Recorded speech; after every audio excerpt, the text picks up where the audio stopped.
8 अध्याय 14 पद, अप्रेतों के काम उसका 13 का 2 और 3 पद। इसलिए कि जितने लोग हाँ, परमेश्वर के आत्मा के चलाए चलते हैं, परमेश्वर के आत्मा के चलाए चलते हैं, वे ही परमेश्वर के पुत्र हैं। देखो वही लोग ही परमेश्वर के पुत्र हैं। तो पवित्र आत्मा की आवश्यकता हमें बहुत ही जरूरी है, तभी हम परमेश्वर के पुत्र कहलाएंगे, वही हमारी अगुवाई करेगा। हालेलुया, वही अगुवाई करेगा। नहीं तो हम क्या हो जाएंगे, गिर जाएंगे, हम भटक जाएंगे, हम भरमा दिए जाएंगे।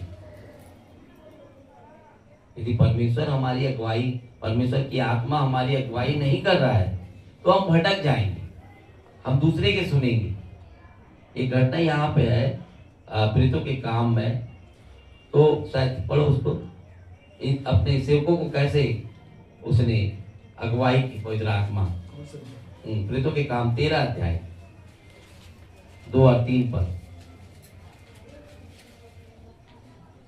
साउल और बरनबास को, हाँ, जब वे उपवास सहित प्रभु की उपासना कर रहे थे, साउल और बरनबास जब उपवास सहित उपासना कर रहे थे, तो पवित्र आत्मा ने कहा, तब पवित्र आत्मा ने साउल और बरनबास से कहा, मेरे लिए बरनबास और शाऊल को उस काम के लिए अलग करो, उस काम के लिए अलग करो जिसके लिए मैंने उन्हें बुलाया है। तब उन्होंने उपवास और प्रार्थना करके और उन पर हाथ रख के उन्हें विदा किया।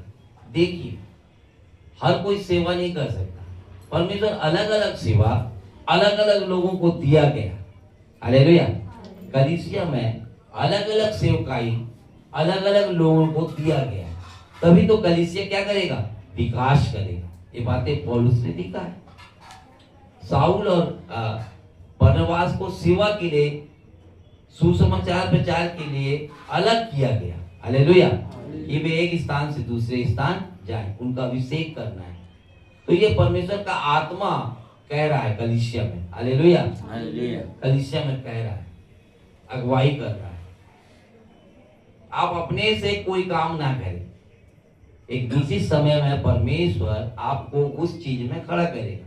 आप जो भी काम करते हैं परमेश्वर की महिमा के लिए और सेवा के लिए करें, क्योंकि जो कुछ कर रहे हैं आप उसी के लिए। हालेलुया।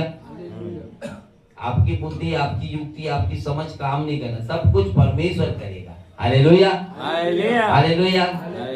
तो सोचते हैं कि आज हम भी प्रचार कर लेते, हमको भी अवसर मिलता, हम भी कर लेते। जब तक कि उसकी ओर से नहीं होगा आप नहीं कर सकते। हालेलुया। चाहे वो गीत भजन हो, चाहे वो